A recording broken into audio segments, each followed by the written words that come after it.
This video is going to explain the sales system that I've used to close over 500 social media marketing agency clients. What is this system? It's a CRM. Now, it's easy to set up, it's pretty easy to use, yet most SMMA agency owners just don't set one up because they don't think it's worth their time or they don't know how to. So today I'm going to break down how to build one, how I use it, and how you can do the same. Let's get into it. If we're just talking definition, a CRM stands for Customer Relationship Management. However, the way that most agency owners use it and the way we're going to be using it in this video is to track somebody from the point they book a call with you all the way to the point they pay. We're going to use this to take notes on them to make sure we have accurate information when following up, and also make sure we're keeping ourselves accountable that we are following up with them. Essentially, a CRM is a funnel where when somebody books a call, we're at the top of the funnel, and we're going to have consistent follow-ups and also a lot of tracking all the way down to when they pay. That way we can use this data for our sales process, either for one specific client or to improve the sales process for other people who do go through this funnel. Now, to better explain this, I got out a whiteboard here, which we'll use to kind of go through the journey. Now, just starting out, pretty obvious, we have a customer, right? Or a potential customer. We have a prospect. So our goal is to get this prospect, I'm going to use GIFs to make this more visual, to pay.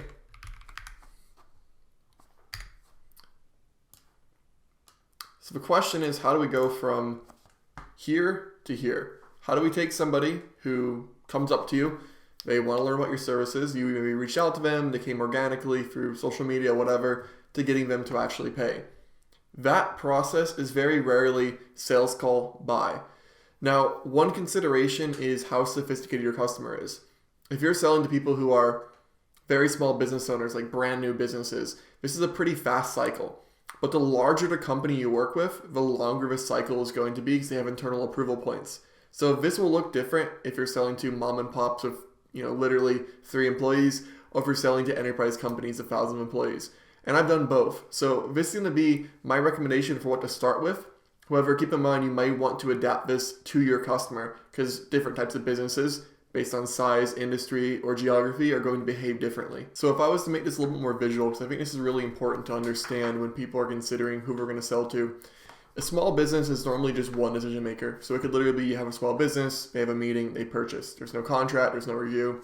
Where with a medium-sized business, might be a meeting, proposal, review meeting, maybe to contract purchase. Now generally you can charge a bit more. So you're doing more work here, but the reward's going to be greater. And then for a lot of my customers, where they're 1,000+ person companies, our sales process might be months long. This process might be a day, this might be weeks, this might be months. So large business, proposal, multiple review meetings, contract, another review meeting, contract review, accounting review, payment received, and sometimes even on net 30 terms, we don't get paid till 30 days after work is completed. But the difference is, when I'm selling to small businesses, I used to sell for hundreds. When I sold to medium businesses, I sold for thousands, and now I sell to really large businesses for tens of thousands of dollars. So it's not that one's better than another, it's just important to understand that different size companies behave differently. So again, this is very important to understand when we go ahead and get into how we're actually going to lay out our CRM. So let's look at what the average customer journey can look like. Someone's going to schedule a meeting with you. Maybe this is from social media, from outbound, from ads, whatever. Now, from there, 3 things can happen. They can no-show, meaning they didn't show up to the meeting. This will be generally around 15% to 30% of people, depending on your industry. They can show up, which is what we want them to do, or they can cancel. Maybe they didn't know how to reschedule, maybe something came up last minute, whatever. Now, once they've shown up, we bring people to an active conversation. We're normally having a conversation with them, going back and forth on email, whatever. They're actively engaged. Now from here, 3 more things can happen. They can continue in active discussion, a little bit different conversation, discussions more of what it looks like to work together. Or you could have issues with them. Either you need to follow up later due to budget or follow up later due to logistics. So what I mean by this is these are legitimate reasons someone may not be able to work with you. Maybe budget's tight or logistics. Maybe it's not their season or they're low on product, whatever it might be. Now, over here to the side are 2 categories. One is ghosted. This is when people have stopped answering at any point of this stage. And then we have dead and do not contact. These are people that were clearly not a good fit or they asked not to be contacted. Now, ideally from active discussion, we're going to proposal delivered. This is where you've delivered them a proposal, explain what it's like to work together, contract signed, and then 1. This is when they have paid. And ideally, if you're operating your business in the best way possible, you have an upsell. So you're actually tracking people past when they paid to then go ahead and upsell them. So obviously this is just a little flow chart here, but how do we take this whole concept right here that we've gone over and how do we build it into something that fits into our workflow and it's really easy to use? Well, to do this, we're going to use a Kanban board. A Kanban board can be built in Trello, Airtable, Notion, a number of places. It's really just a card system to track people. Now, I use Airtable, but I think Trello is the easiest to use for most people. So I'm going to go ahead and build a full example live so you can see what this will look like. So here I'm on a free account on Trello. You don't need to pay for this. Like when you're starting out, there's no reason to use Salesforce or Pipedrive or anything else in my opinion. Just use free software. That's what I do. But again, this is completely free. Set up a Trello account. Again, I use Airtable, but I think for most people, Trello is a bit easier. And we create a new board. I just called this one example CRM. Now somebody's gonna first get added in here when they schedule a meeting. So we're gonna call this meeting scheduled. Now there are more advanced automations you can set up where if somebody books a call on your Calendly link, it can automatically populate a card meaning something like this, where you can see their information, but we're gonna keep this really simple. So the first step is somebody who has scheduled a meeting. Now next, what can happen? They can cancel. They can no-show, or they can show up. So you have meeting scheduled, canceled, no-show, show up. And then we have active conversation. People are actually talking with us.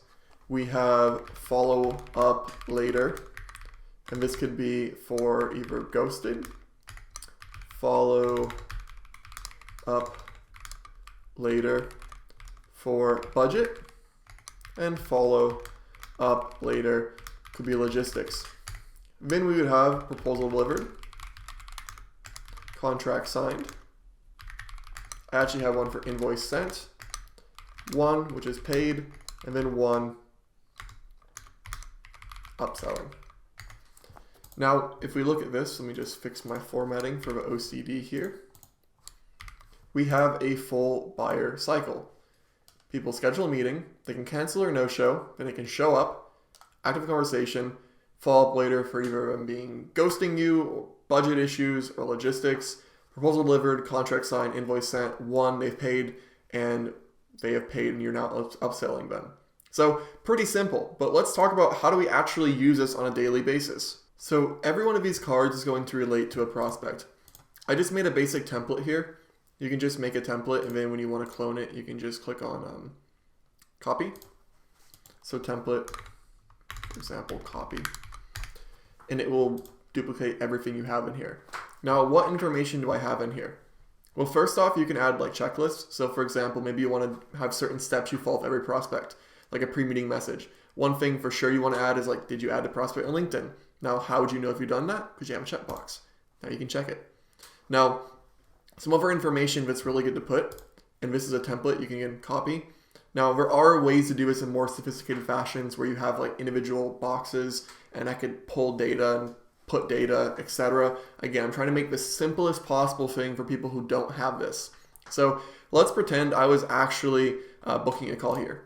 So I had a call booked. Now, I'm gonna make a copy and I'm gonna name this after the prospect. So let's pretend the prospect's name is Jacob Smith. So here we have Jacob Smith. Well, first thing, if I have add one on LinkedIn, or maybe I sent pre-meeting message, whatever steps are standard in my sales process, I would make sure those are done. Now, I would also want to go ahead and put his calendar booking information. You know, maybe I have a Calendly form that asks him a few questions. So I would enter that information here. I'd also put a date of our first meeting. This way I can track how long it takes on average for me to sell somebody from that first meeting. So like February 14th of 2024. Then I would add my meeting notes and I want to make sure I put a date on this for every single meeting. So February 14, 2024. And I would put notes on my icebreaker. Why does this matter? Because when you've taken hundreds of sales calls and you had small talk over somebody moving to Spain or also living in the same state or same shared hobby, you're going to forget it. And this is relevant when you're following people because you want to have natural human conversation and connection. And this will be really useful. So type in your icebreaker. Type in information about their business they shared to you. Type in details about your service details you pitched. A huge thing here is your pricing. If you're testing out your pricing and 6 months later someone comes back to you and they says, hey, can we work together? And you say yes, and you don't know what you pitched them, that is going to be hugely embarrassing. Because when you're running a real business, you're going to have deals come in from years ago, from months ago, from weeks ago, and you're going to have hundreds of people in here. Heck, my CRM was over 2,000 people. As much as I like everybody I talk to, I don't remember everything about them. However, I write it down while I'm talking. Now, I also make it really clear the next steps. What did you promise you're going to send them? Are you sending them a case study? Are you sending them examples? Are you sending them an invoice?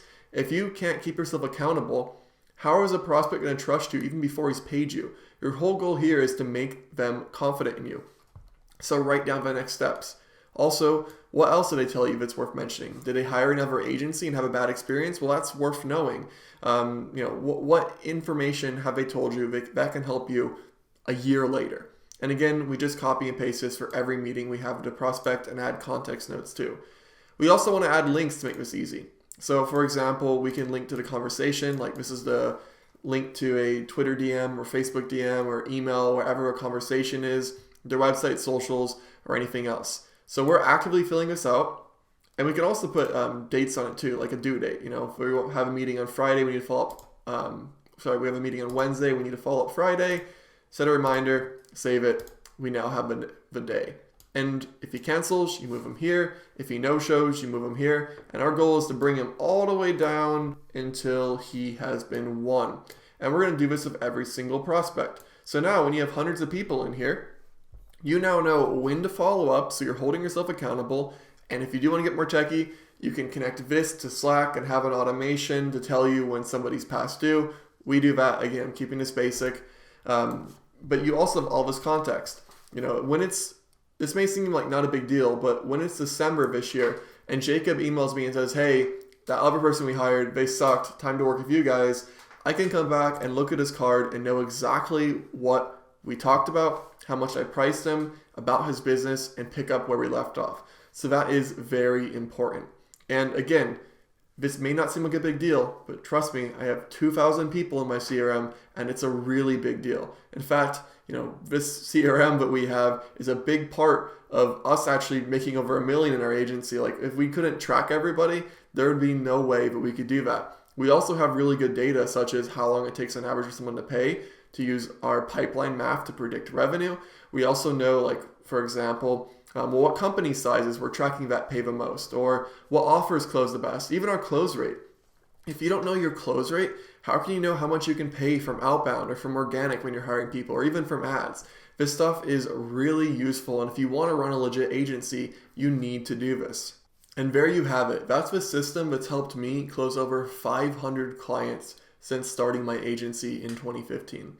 If you want help not only visualizing the system, but actually building it out and making it specific to your business and your service, customers, everything, then go ahead and book a call with my team at growb2b.io. There will be a link in the description if you do want to work with myself and my team to build out your sales process. Thanks for watching, and I will see you in the next video.